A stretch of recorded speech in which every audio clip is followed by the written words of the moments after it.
Assalamualaikum dear students. I am Dr. Namra and today we'll discuss teacher's role as a counselor. Let's start with definition. What is counselor? A person trained to give guidance on personal or psychological problems delivered by trained practitioner who work with people over a short or long time to help them bring about effective changes or enhance their well-being. These are some common definition and association for counseling and psychotherapy. Role of a counselor: establish good rapport with external bodies, NGOs के साथ आप काम कर सकते हैं. Carry out individual और group counselling आप मतलब इंडिविजुअल लेवल पे या ग्रुप लेवल पे भी कर सकते हैं. प्लान मोटिवेशनल प्रोग्राम और students and staff. Help to student to understand inner self potential and his social relationship. Help the students to maximize his potential and capabilities.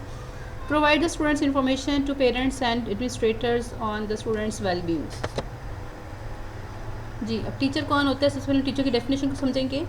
A teacher is a person who delivers knowledge, access and facilitates students participation in training and learning process. ठीक है. Teacher कौन सा होता है? जो बच्चों की रहनुमाई करता है और कमांड रखता है अपने सब्जेक्ट के ऊपर, कंटेंट के ऊपर, और वो बच्चों की रहनुमाई करता है लर्निंग टीचिंग प्रोसेस के अंदर. Teacher is someone who gives anything which is good, positive, creative and developing human kind without expecting any reward.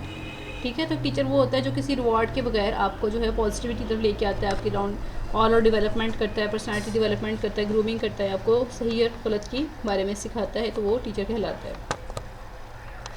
Let's start teachers role as a counsellor. Collecting students information. What are students information? Background knowledge, students potential, academic achievement, performance and behaviour. Purpose: record students development over the years, collaborate with the school's counselor and administrator, reflect the students performance. ठीक है. तो सबसे पहले तो बच्चे का वो background देखेगा, उसकी पोटेंशियल देखेगा, एबिलिटीज़ देखेगा, उसके बिहेवियर को, एकेडमिक अचीवमेंट को देखेगा, उसको ऑब्जर्व करेगा. उसके बाद फिर वो उसके रिकॉर्ड को चेक करेगा ईयरली. वापस स्कूल कोलैबोरेट करेगा, स्कूल काउंसलर जो है एडमिनिस्ट्रेटर के साथ मिलके, और फिर स्टूडेंट की परफॉर्मेंस को वो रिफ्लेक्ट करेगा और देखेगा. मेथड्स क्या हैं स्टूडेंट कलेक्टिंग स्टूडेंट्स इन्फॉर्मेशन के? टेस्ट टेक्निक है और नॉन टेस्ट टेक्निक है. टेस्ट टेक्निक में क्या होता है कि आप कोई टेस्ट, डायग्नोस्टिक टेस्ट लेते हैं, लाइक एप्टीट्यूड टेस्ट है, उनके इंटरेस्ट को मैयर करने के लिए. अचीवमेंट टेस्ट हो सकते हैं, पर्सनालिटी टेस्ट हो सकते हैं, ऑब्जेक्टिव टाइप टेस्ट हो सकते हैं, या फॉर्मल टेस्ट हो सकते हैं. नॉन टेस्ट टेक्निक में क्या होता है? To gather information about student in a more comprehensive and holistically. Observation हो सकती है, सब्जेक्टिविटी हो सकती है, और इनफॉर्मल वेज हो सकते हैं. ठीक है. लाइक हमारे पास टाइप्स हैं. टेस्ट टाइप में achievement test, aptitude, personality, career और एटीट्यूड टेस्ट हैं. जबकि नॉन टेस्ट टेक्निक में हमारे पास ऑब्जर्वेशन, इंटरव्यू और डॉक्यूमेंट एनालिसिस है, जिसको एक्डोनेट रिकॉर्ड भी कहते हैं. Identifying students problems. Interpersonal conflict. Students who have communication problems with their parents, teachers and peers. अब इंटरपर्सनल कॉन्फ्लिक्ट्स ये है कि लैक ऑफ कॉन्फिडेंस है बच्चे के अंदर, इंटरपर्सनल स्किल उसकी अच्छी नहीं है, वो उसको तो इन्हिसार नहीं करता, सेल्फ डिपेंडेंट नहीं है. तो इसको आप आइडेंटिफाई करते हैं कि क्या डायग्नोस करते हैं बच्चे के प्रॉब्लम्स क्या हैं, फिर आप उसकी काउंसलिंग करते हैं. इंटरपर्सनल कॉन्फ्लिक्ट के अंदर इंटरपर्सनल और इंट्रापर्सन में ये हो सकता है कि students who have problems in making decision need clear information to the alternative solution of their problems. ठीक है. यानी स्टूडेंट को किसी कोई प्रॉब्लम का सामना करना पड़ रहा है, तो वो उसको प्रॉब्लम डिसीजन मेकिंग उसके अंदर एबिलिटी नहीं है, वो सही तरह से फैसला नहीं कर रहा, क़ुव्वत फैसला नहीं है, या उसको पूरी इन्फॉर्मेशन नहीं है कि ऑल्टरनेट सोल्यूशन क्या हो सकते हैं इस प्रॉब्लम के हल करने के लिए. ठीक है. सोल्यूशंस को वो उसको उसके बारे में आगाही हासिल करने के लिए वो काउंसलिंग हासिल कर सकता है. लैक ऑफ सेल्फ अवेयरनेस है. Students who want to know more about themselves regarding ability, strength and interest. तो बच्चे की अपनी कितनी इनर एबिलिटीज़ हैं उसके बारे में जानने के लिए उसको काउंसलिंग की ज़रूरत पेश आ सकती है. Lack of skills. Students need to learn different skills. For instance, effective ways of learning, assertive behavior, effective listening skills. Lack of information on career. Students need more information about career opportunities and how to succeed. According to Thomas Eichenberg, there are 4 categories of students behavioral problems. Behavioral problem को identify करने के लिए Thomas का कहना है कि internalising behaviour हो सकता है, एक्सटर्नलाइजिंग बिहेवियर हो सकता है, social attention and mental problems हो सकती हैं और अदर प्रॉब्लम्स हो सकती हैं, जिसकी वजह से आप टीचर जो डायग्नोस कर सकते हैं कि बच्चे को किस तरह का प्रॉब्लम है, आप किस कैटेगरी में वो फॉल कर रहे हैं। इंटरनलाइजिंग प्रॉब्लम बिहेवियर की हम बात करें, this happens when students suppress their emotions within themselves. 3 types of internalising behaviours हैं। सोमैटिक प्रॉब्लम्स हैं, टायर्डनेस है, नोज़िया है, हेडेक है, डिजीनेस है। विथड्रॉन में आता है shy, day dreaming, sulking, sad. Paranoid में आता है crying, scared, lonely, worry, guilt. ठीक है, कि जैसे नेचुरल अल्लाह ताला ने हर इंसान में अच्छे हुए कि उसको डायग्नोस करने की जो है एबिलिटी रखी होती है, तो बच्चा मतलब उसको मूड स्विंग भी हो सकते हैं, या व्हेन समथिंग हैपनिंग बैड तो वो गिल्ट फील करता है, या उसके अंदर लैक ऑफ कॉन्फिडेंस है, सेल्फ रेडनेस नहीं है, वो शायद फील कर रहे हैं, या उसको डिफरेंट प्रॉब्लम्स हैं जिसकी वजह से वो डिजीज़ में प्रॉब्लम का शिकार है, तो उस इंटरनलाइज बिहेवियर उसके इंटरपर्सनल हो सकते हैं। ठीक है, ये जो यानी उसकी अपने फिजिकल उसकी बॉडी से रिलेटेड है। एक्सटर्नलाइजिंग प्रॉब्लम्स में हो सकते हैं emotional problems that are shown through behaviour.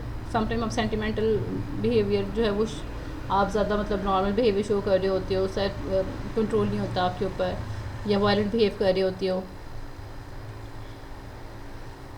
डेलिंक्वेंट behaviour है जिसमें लाइंग है, कर्सिंग है, प्लेइंग है, टॉरेंट है, स्टीलिंग है और वेंडलिज्म है। एग्रेसिव बिहेवियर में है dealing, show off, mocking, blackmailing और हॉट टेम्पर यानी शॉर्ट टेम्पर हैं आप और जल्दी से आप गुस्से में आ जाते हैं, टेंशन सीकर भी हो सकते हैं। ठीक है, तो ये सारे इस तरह से ये अग्रेसिव बिहेवियर की काइंड एंड टर्म्स है। तो ये एक्सटर्नलाइज बिहेवियर यानी कि जो अपनी एनवायरनमेंट से आप जो है पिक करते हैं ड्यू टू सर्टन एनवायरनमेंट के दूसरे पेयर प्रेशर भी हो सकता है, या आपके जो दूसरे आपके साथ लोग हैं उसकी वजह से आपके ये बिहेवियर के ऊपर अफेक्ट हो रहा है, आपकी पर्सनैलिटी पे, और ये इमोशन बिहेवियर प्रॉब्लम्स और जो है वो आप शो कर रहे हैं। तो एक्सटर्नलाइज प्रॉब्लम्स हो सकती हैं। Social attention and mental problems, इसमें सोशल प्रॉब्लम क्या है, does not act their age, lack of social skill है और क्लमसी हैं, मिंगल विद यंगर पीपल। ठीक है, तो इसमें ये हो सकता है कि आप एंटी सोशल बिहेव कर रहे हो, या आप जो अपनी एज के अकॉर्डिंग प्रॉपर बिहेव नहीं कर रहे हो। ठीक है, तो इसके अलावा ये आपकी सोशल प्रॉब्लम हो सकती है, आपके जो है वो कम्युनिकेशन स्किल या सोशल आपका सर्कल जो है वो बहुत ज़्यादा लिमिटेड है। और मेंटल प्रॉब्लम में जो है डिफरेंट मेंटल डिजीज़ हो सकती हैं। ठीक है, वियर्ड बिहेवियर हो सकता है, out of norm, unacceptable behaviour और हेयरिंग थिंग वगैरह के हवाले से जो कुछ मेंटली प्रॉब्लम हो सकते हैं। हेलुसिनेट करना जैसे आप कहते हैं, जिसको आप इमेजिनेशन कर लेते हो। ठीक है ना। अटेंशन प्रॉब्लम्स में है hyper active, short attention span और डे ड्रीमिंग है और स्लो लर्नर है। इसमें ये है कि आप किसी चीज़ पर ज़्यादातर फोकस नहीं कर पा रहे हो, या हाइपर एक्टिव है। ये हाइपर एक्टिव डिसऑर्डर भी होता है कि आप ज़्यादा इसमें आपकी पर्सनैलिटी डिसऑर्डर का शिकार होती है, और इसमें ये होता है कि आप ना किसी मतलब ओवर रिएक्ट कर रहे हो किसी चीज़ पे, और बहुत ज़्यादा आप ना जो हाइपर अटेंशन आप हाइपर एक्टिव हो जाते हो किसी चीज़ को लेके। ठीक है, शॉर्ट अटेंशन में ये है कि आपका अटेंशन स्पैन बहुत थोड़ा है, थोड़े टाइम के बाद आप फोकस नहीं कर सकते हो। डे ड्रीमिंग में भी यही होता है कि आप दिन में ख्वाब देख रहे हैं। स्लो लर्नर में ये है कि आप जो है वो एक एवरेज है, उससे भी पुअर जो है वो लर्नर हैं, कि आप जल्दी पिक नहीं कर सकते चीज़ों को, आपको टाइम लगता है, आपको प्रैक्टिस चाहिए होती हैं, ज़्यादा टेंशन और ज़्यादा तवज्जो चाहिए होती है, फिर आप उस चीज़ को लर्न करने की एबिलिटी रखती हैं। अदर प्रॉब्लम्स में आता है स्लीप टॉकिंग, जैसे सोते में बच्चे बातें करते हैं, नाइट मेयर्स, डरावने ख्वाब आना, ईटिंग डिसऑर्डर हो सकते हैं, सुसाइडल हो सकते हैं, जैसे यंगस्टर में सुसाइडल भी एक जो है वो डिलेमा है। नेल बाइटिंग हो सकता है, कुछ बच्चे अपने नेल को चुबाते हैं और अपने खुद टीज़ करते हैं, अपने ये बाइट करते हैं अपनी फिंगर्स पे ये थंब को।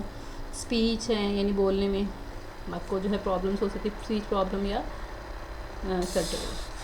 स्टटर हो सकता है। ठीक है, teacher as a counsellor, teacher का अगर हम रोल की बात करें, teacher should help the students in adjusting to their surrounding, help students in their studies, giving awareness of the importance of education, और स्टूडेंट्स को help students in making rational decisions. इसके अलावा टीचर को problem solve होना चाहिए, solving students learning problem, helping students with their learning routines, referring the students to the school counsellor, cooperative with school counselor, filling in the one card primary school, cooperating with parents, ठीक है। तो ये teacher की characteristics होनी चाहिए as a counsellor. Factors lead to misbehaviour among students, कौन से ऐसे फैक्टर हैं जो बच्चे को मिसबिहेवियर की तरफ जो है वो रहनुमाई करते हैं, या बच्चा किन वजूहत की बिना पे जो है मिसबिहेव करता है, ठीक है। तो इसमें बायोलॉजिकल प्रॉब्लम हो सकती हैं, जेनेटिक प्रॉब्लम हो सकते हैं। जेनेटिक फैक्टर में ये होता है कि आप बायोकेमिस्ट्री यानी कि आप इनहेरिटरी आपके अंदर फैक्टर जो है वो फॉल कर रहे हैं और आप जो है वो जेनेटिकली इस तरह से बिहेव कर रहे हो, ठीक है।